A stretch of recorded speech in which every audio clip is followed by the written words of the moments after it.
Hello there, Buzzkillers. It's the old professor here. And you know something? We hardly ever do shows on things like fashion and lifestyle and even a lot of art. We don't do a lot of art history shows. And so it's great to be able to do one because it's something that we overlook, but it's also something that's extremely important. It's not frivolous. It's central to history. And fortunately for all of you, we have Dr. Dominic Janes on the line, whose new book, British Dandies, Engendering, Scandal, and Fashioning a Nation, is out.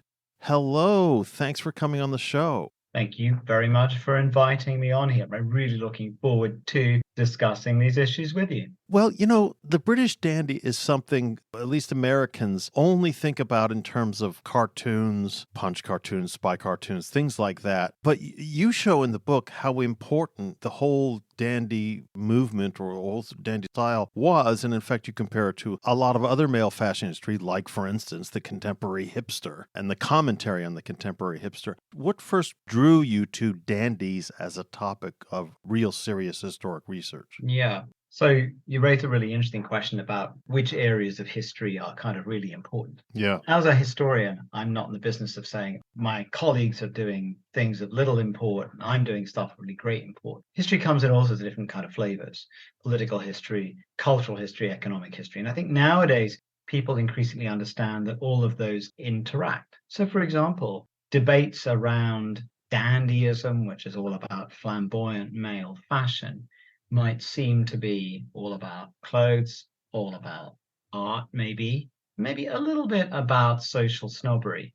But if you go back to reading the newspapers, reading the magazines, looking at the prints from the 18th century and the early 19th century, you'll find that a little bit like hipsters nowadays, these were phenomena that were widely discussed all the way across society. And the reason for that is because they tap into contemporary debates about what men, not only what men were meant to look like, but what they were meant to actually be, what made a man at the time. Mm-hmm. And that's something that many of us are still debating right now. Yes, and as you point out in the book, and as we hear all the time, or at least we used to hear all the time, the hipster is seen as effeminate or effete, and man buns are decried and things like that. But in point of fact, we are talking about it, and we are talking about what this means for masculinity. So it's an extremely important cultural thing. Exactly. Because one of the things that is being kind of debated here is really obviously how men are meant to look, but also behave in society and the degree to which that matters. Now, I would call myself basically a historian of gender and sexuality. That's my bedrock area. And so, in relation to my own work, I've been working on men's looks and fashions and debates around them. I've also been looking at women's looks and fashions and so forth. And one thing that we can't get away from, I'm afraid, is there's obviously rampant sexism in the present. There was certainly rampant sexism in the past. And this notion of being effeminate was a kind of sexist notion that basically said that anything feminine was kind of second rate. And that was one of the major areas of controversy at the time. Yes, well, I think it's not only important, but it's important that that word and that concept keeps going now for centuries and centuries. People still say effeminate, and it's still so loaded in the way it was back then. That's right. And so there are lots of other terms that were used and can be used to refer to, quote, effeminate men. So, for example, in the post-war period in the US, you could use the word sissy, for example, was sometimes used. Mm-hmm. Now, what gets a little bit more complicated is that sometimes men who are accused of being effeminate or weak or a bit like a sexist vision of a woman as weak, sometimes those men were also accused of being homosexual. And one of the things that I explore in the book is when that happens, why it happens, and what the significance of that actually is. Well, before we go too far into the book in detail, we really should tell people what a dandy was, what dandy meant and dandyism, and also what sort of period we're talking about. Yeah. Okay, so the word dandy becomes very widespread in British literature, and I'm primarily a historian of Britain, Mm. but the phenomenon occurs in a whole range of other countries as well. But it's particularly entrenched in Britain for reasons we'll probably discuss a little bit later. The word dandy starts to be used very widely in the last decades of the 18th century and is used quite heavily through the 19th century as well. There's a kind of historical search that you can do online which does some kind of weird meta tracing of words, and you can see when particular words rise to popularity. So I'm not a computer expert and how it works and whether it's really reliable, but the graph basically goes rocketing up in the 18th century. Now, there are various debates about what the word actually originally meant or how it was actually derived, but it largely was used to refer to men who were held to be ridiculous because they were overdressed. Overdressed is a key concept that keeps coming up in the book. It does. And that leads me to my next point, which is that something very interesting happens in relation to dandies and dandyism between the 18th and 19th centuries. Because before this period where the word dandy was widely used, a range of other terms were used for allegedly ridiculous, overdressed men. So if you look at the very early 18th century, the word fop, for example, FOP, is widely used. In the 1760s and 1770s, there's a sudden explosion of the word macaroni to refer to what appear to be the latest version of fops. And dandies, in a way, is applying a new word to an earlier phenomenon. But with my historian's hat on, I also know that things change decade by decade. And also the fact that a new word being used probably indicates that there's something else has changed in relation to male styles. Okay, so what is that new thing that then creates, if you will, the dandy?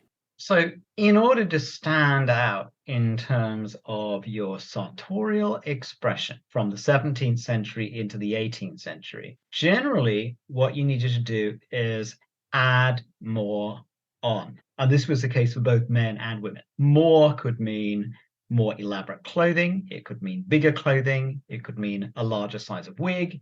It could mean, if you're a woman, adding ribbons to your wig, adding feathers to your wig, adding more stuff, more expensive stuff. And the point about this was that to dress up in finery was literally to say to people in the street or in the drawing room or wherever you met them, I am a rich person. Look at how much stuff I am wearing, how much money has been spent on this costume. So in other words, you showed status by literally showing off. This is kind of the more is more aesthetic. Now, the fops and the macaronis were precursors of the dandy type who were accused of two things. First of all, really just going too far in terms of what they added on, so that it just became ludicrous and impractical.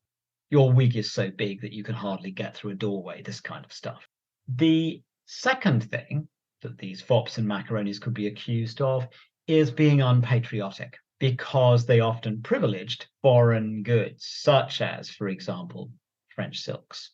That's fascinating. That in itself is fascinating, being unpatriotic.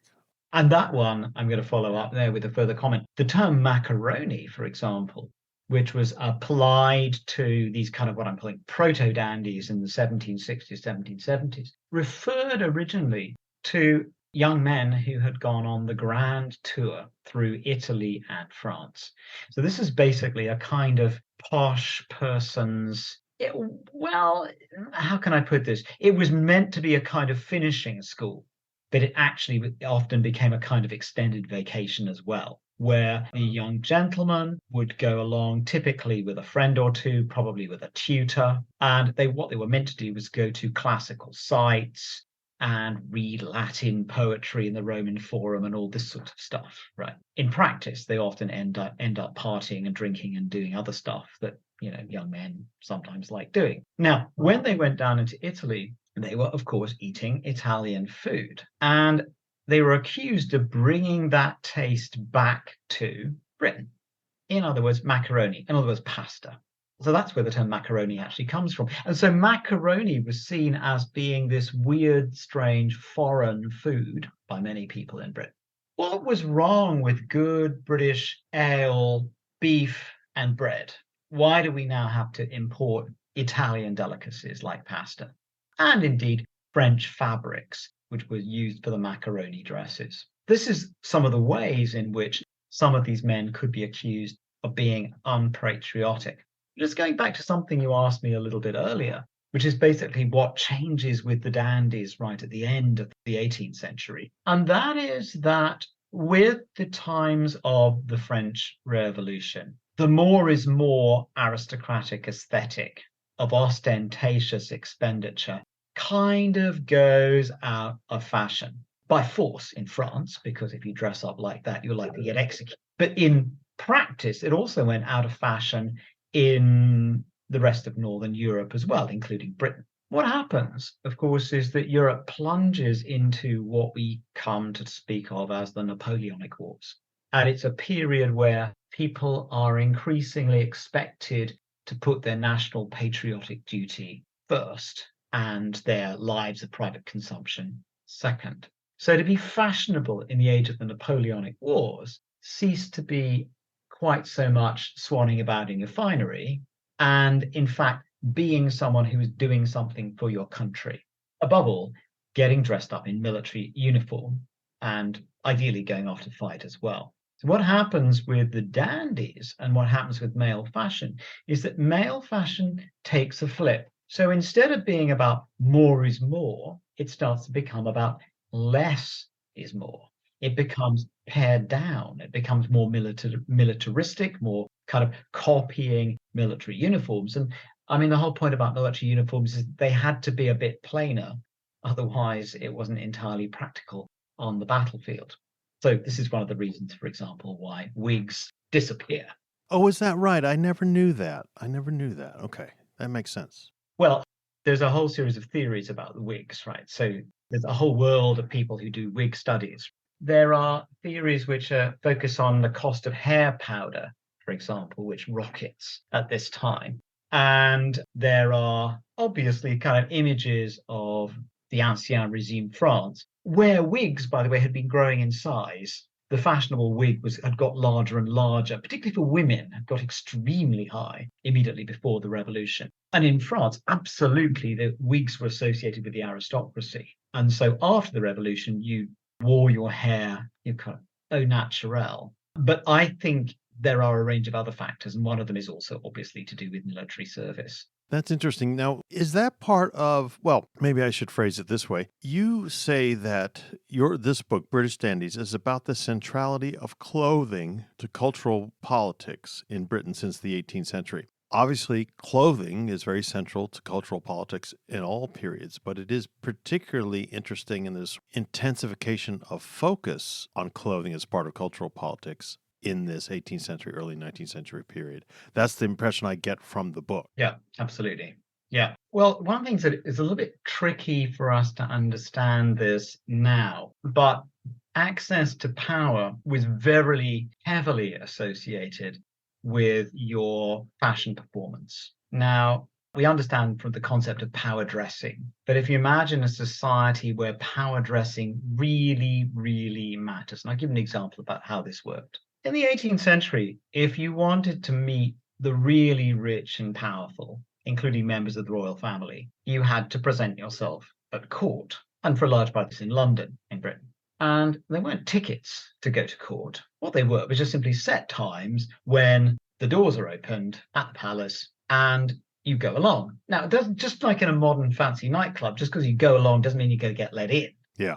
They're a doorman, and they're going to let in the people they know, and they're going to let in people who are appropriately dressed as well. Mm-hmm. They don't want to let you in, you're not going in. So that you need to present yourself appropriately. Now, when you get into the court, there are various people, probably prominent, powerful people that you want to talk to. Mm. And here is where your visual performance has to be carefully worked out. If you are too dowdy and inconspicuous, you're liable not to be noticed.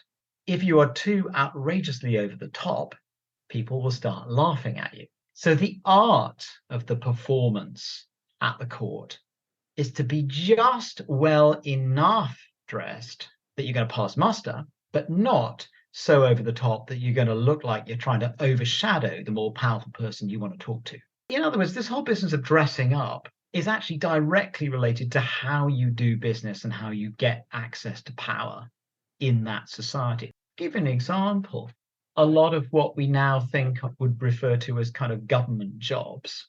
So you want to get involved in, I don't know, you want to be an officer in a particular regiment, or you want to be in charge of tax collecting, or you want to have a senior post somewhere in the developing empire and so forth. These things are often in the gift of the rich and powerful. And so if you want one, your job is to make friends with those people. And so this whole business about dressing and so forth is absolutely crucial to this kind of public performance of how you actually get where you want to get to in this society. Well, let's give the Buzz Killers an example. I mean, the example of who we see right at the beginning of this section of the book is the famous Beau Brummel. Who was he? Why was he a dandy? And how well did his dandyism, if you will, work in the cultural politics of the time?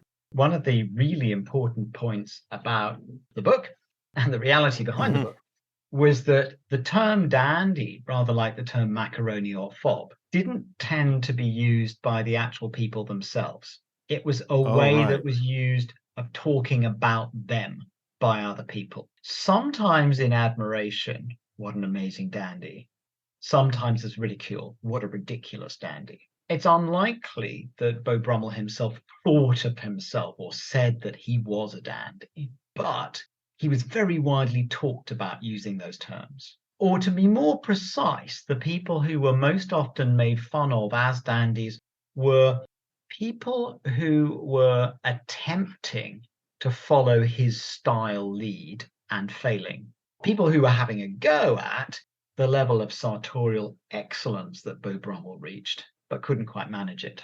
So who was Beau Brummel? Beau Brummel was from the kind of upper middle classes. He's not absolutely one of the dukes or one of that kind of aristocracy, but he's not one of the ordinary people. He goes off and has an army career, but he doesn't show very much, frankly, talent for the kind of the fighting side of things. We might think that's kind of funny, but actually in the 18th century, that wasn't that unusual. A lot of rich people bought officer ranks in the armed forces for social purposes and actually didn't do terribly much fighting. The government liked this because it was a way of earning money. But what he does do in the army is he makes social connections right up to the figure of George, who's going to become the Prince Regent when his father, George III, becomes medically unfit to govern. And what's remarkable about Beau Brummel is that he creates and wears and kind of epitomizes a new kind of pared down level of sartorial excellence for men. So instead of the kind of the macaroni high wigs and silk jackets and ribbons and a whole variety of other things, what he does is he takes essentially a kind of pared down version of riding outfits, which is what you need in the military. So we're talking about effectively the precursor of trousers rather than breeches and stockings. We're talking about boots rather than court shoes with buckles. And we're talking about a jacket, which is kind of the ancestor of the 19th century frock coat, basically. So for us, it would have looked a little bit like halfway between a business suit and a kind of like some sort of overcoat thing. That look, combined with a very elegantly tied white cravat holding together the neck of your shirt. The colors of this are very specific. They're a kind of navy blue, buff, and black, and obviously white for the linen as well. The crucial thing about this is it's really a kind of uniform. And the direct descendant of this is the modern business suit. Now, so for example, there's absolutely no reason why you can't have a purple business suit, a yellow business suit, a green business suit. But actually, no, most of the time people have uniform colors. It's a certain shade of gray, or the shirt will be a certain shade of white or blue. So that's the kind of style that he pioneers. Is the necktie, the modern necktie, the descendant of that as well? The kind of necktie that he has is closer to what we would now call a cravat, basically. It's a big kind of bulging thing that is kind of up underneath your chin. And the more what we now call a necktie, the long dangling thing, that actually originates in the mid to later 19th century. And it's often used by people who are, for example, working class people who are actually driving the horse might have one of these kind of smaller necktie things. The point about the kind of necktie that Beau Brummel wore was that it was intended to basically poise your face so that you always were looking straight ahead and if in doubt, very slightly upwards. It's meant to be associated with creating a sort of military bearing, the idea of the face up, shoulders back, all this sort of thing. So you're meant to be very, very straight and upright. Because literally, it made it very difficult for you to slump your chin down because of a huge bunch of fabric underneath it. The fabric, by the way, was very, very stiff. It's stiff, kind of starched cloth. So the whole thing would have been not the most comfortable. So in other words, it's a very much standard model sort of necktie, as opposed to, well, I just need a piece of fabric around my shirt to hold it closed because it's cold in winter, which is basically what we would call an ordinary necktie was about.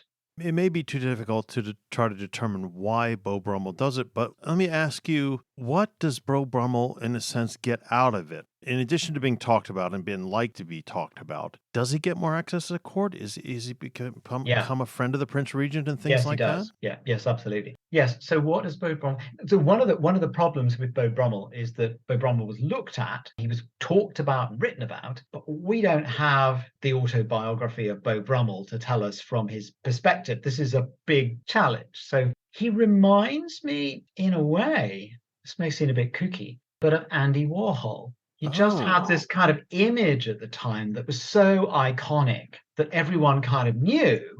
And yet, actually, you didn't get any real explanation from the person about what it's about. They're just there. And that could actually be one of the reasons why Beau Brummel was actually really quite successful. Because actually, what he was known for was turning up at parties, looking absolutely amazing and saying virtually nothing. Oh, saying virtually nothing. That's very interesting. And people found this really spooky. And not just only saying very little, one of the things that was regarded as being pretty unusual back then is that he was not a rampant womanizer. Amongst the men of his social class and generation in the later 18th century, if you're looking through in the early 19th century, we are pre-Victorian morality. It really was expected that you would be chasing women. That was part of normative masculinity. And he didn't. So it's quite interesting. There are different theories about this. One of them is he did chase women, but he was just very discreet about it. There's another theory that he didn't chase women because he wasn't interested in women. In other words, he could have been queer, which is perfectly possible. Another one, which is quite interesting and is kind of like a more new explanation for this, is that over the last 10 years, people have been increasingly talking about asexuality as a thing. So it could well have been that actually, in effect, he was asexual. I would just emphasize that in terms of the pop cultural politics of his time, asexuality would have been seen as being rather strange as well. So he's a strange, enigmatic person who manages to move in distinctly superior society through the careful exercise of skill.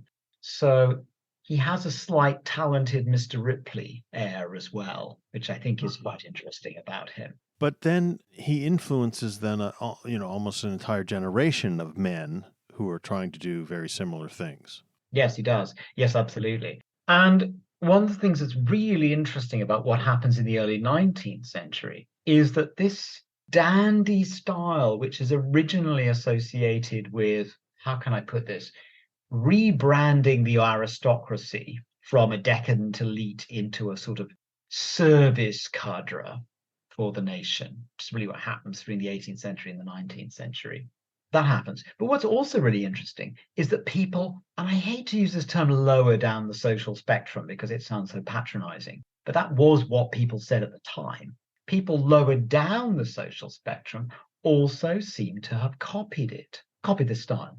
So that in the period right around the end of the Napoleonic Wars, there's a kind of explosion of satirical dandy prints. There are even artists, for example, members of the Cruikshank family, who specialized in drawing dandies. And from a modern perspective, this obsession can seem a bit weird. Here's a drawing of dandies walking down a street. here is a dandy petting a dog, here is a dandy buying something from a shop, all this kind of stuff. But one of the things that they're pecking away at is the notion that people from the lower classes are managing to get hold of some money and trying to show off by wearing versions of the new dandy style. One of the most bizarre versions of this is in relation to the craze for bicycling that breaks out at around this time. Bicycles were at the time not very practical. For one obvious reason, they had no brakes. Yeah, that's a slightly problematic thing. They didn't really have pedals either. So effectively, it's a wooden framework with wheels, which you just sort of sat on and then kind of punted along. So they were seen as being a little bit ludicrous.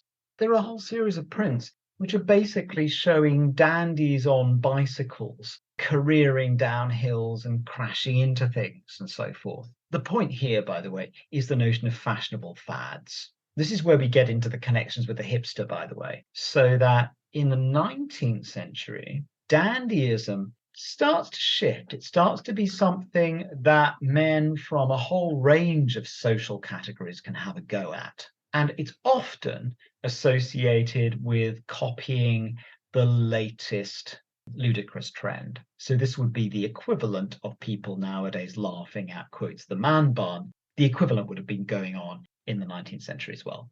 Well, then how does dandyism and the particular sort of styles that Beau Brummel and the other leading dandies, if you will, pioneer and use as influence, how does that then change as the 19th century progresses? Because after we have the Regency, after George III becomes medically incapable of ruling, his son takes over as Prince Regent, then his son becomes George IV. But then we sort of move into a William IV and then eventually Queen Victoria version of period becomes very different. I happen to know, because I read the book, of course, that Brummel dandyism doesn't survive.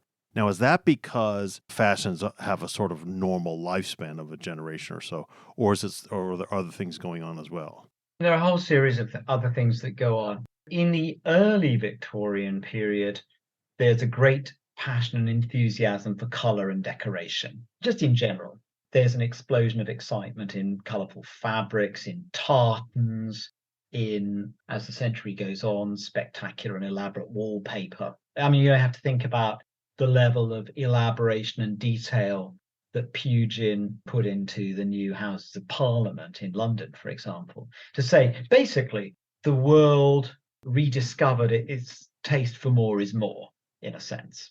One of the reasons why this was actually possible in a place like Britain, first of all, was that the threat of revolution was successfully fended off, so that the upper classes felt a little bit more secure in terms of what they could get away with and get on with. That's one thing. Secondarily, Britain, for one, was actually economically very successful in the 19th century.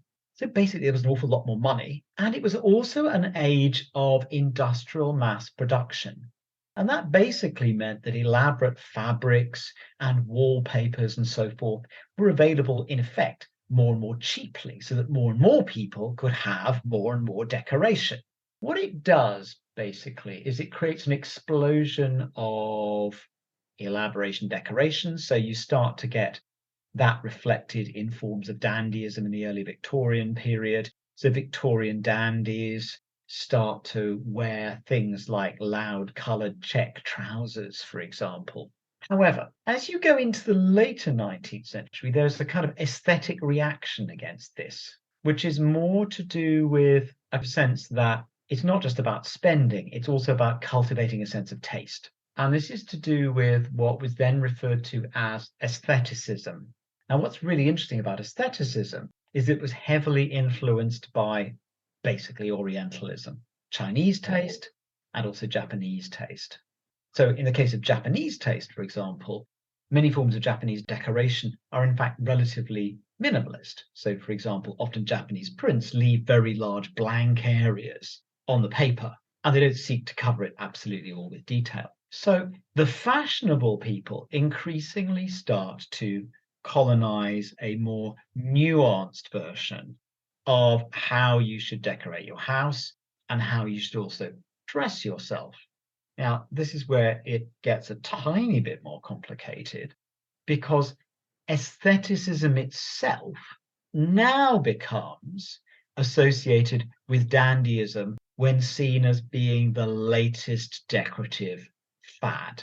And you have, for example, in Above All, the figure of Oscar Wilde, someone who was laughed at as an orientalizing aesthete and the epitome of the late Victorian dandy. Well, one of the things that amazes me or intrigues me about dandies and dandyism is how long the term lasts. For instance, macaroni, when we talk about macaroni fashion and macaroni as a derisive term, et cetera, that really is tied to a specific period. I suppose people still say fop, but dandy seems to last for a very long time. 100 years past, well, more than 100 years past Beau Brummel's death, even. Is that because it's just so very, pardon the rhyming here, Buzzkill, is that because it's just a very handy term? Handy dandy, I like it. Handy dandy, yeah. So there are a couple of arguments for this. One of them is that the phenomenon of dandyism from the 19th century onwards becomes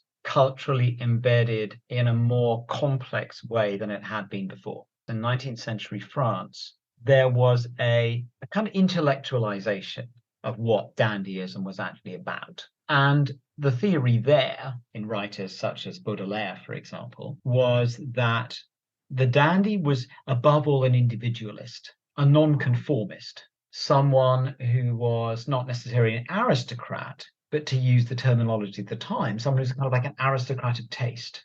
So the argument for why dandyism won't die is because from the mid-19th century onwards, it plugs into a basic tension in modern society, which is not just about social status, but also individuality. Oh, right. Okay. Exactly. Individuality. In other words, in the 18th century, well, you've got to be an individual if you happen to be the Duke of Somerset, because there's only one Duke of Somerset. I mean, that's what individuality was, really. In the 19th century, you start to get the idea that you can be a self-created individual. Now, this actually underlies the modern notion of celebrity as well. One of the things you can also say about Beau Brummel is that, in a way, he's one of the first celebrities, the people who actually weren't anyone and yet somehow create their own kind of ball of fame around themselves. Now, the search for celebrity, the search for individuality, the search that, I'm not just another drone in the system, right, is something which I think is very, very bound up with aspiration from the 19th century to the 20th century to the 21st century. This is fascinating because, of course, you say celebrity, but that means Beau Brummel and dandies in general are the precursors of Paris Hilton and precursors of the Kardashians and precursors of all sorts of people who don't do anything but end up making a lot of money by not doing anything. They're just there. I find it weird, but that's the way of the world, I think. And you raise a very interesting issue talking about those people, which is, what about female dandies? Well, I mean, there could be non-binary dandies as well, but the female dandy. And that was debated, so that, for example, people talked about female macaronis during the 1760s, 1770s. And in the late 18th century, early 19th century, there was a figure called the Dandy Z. The Dandy Z that's interesting. The female equivalent of the male dandy. However, in the cultural politics of the 18th and 19th centuries, it was harder for women to create individuality through dandyism. And the reason is that women who had money were expected to be a bit overdressed anyway. That was just like a default position for wealthy women. You're supposed to turn up in a big frock. That's just expected. Now, if you're a man and you turn up in a big frock, wow, this creates a sensation, right? As we know, right the way through to the Met Gala ball for the last few years. So it's very interesting. The relative restriction on what men are supposed to do in terms of their performance actually enable a situation where you can show your individuality more easily through clothes. Well, this is fascinating for us to talk about all the way from 18th century life to Paris Hilton. And I guess Paris Hilton is old school news now, but all the way to the Kardashians. But we don't want to go too far and give away too much of the book, because the book is absolutely fascinating and it's on the Buzzkill bookshelf. We want everyone to get it and read it, and also to think about American fashion as well. So it just really remains for me to thank you, Dr. Janes, for coming on the show. It's been really fascinating to talk about these things. I'm obviously delighted that so many people have been connecting with the topics in the book. And as you say, the book is primarily about British experience, but it's British experience which is embedded in that wider world, which of course includes the United States. And this show is supposed to be about busting historical myths and misconceptions, but one of the things that we also try to do is show subjects that aren't talked enough about in history, but also in culture in general, that are also extremely important parts of history. So this fills a very important void. So thanks again, and we hope you'll come on the show again. Sounds wonderful. I just have to write another book, which I am writing another book. So we're not going to put a teaser in that for now, but you and I will talk sub rosa, Sure. so to speak. Exactly. And set something up. So Buzzkillers, please go to the Buzzkill bookshelf, get the book, go to ProfessorBuzzkill.com, do all the things you do there, and we will talk to all of you next week.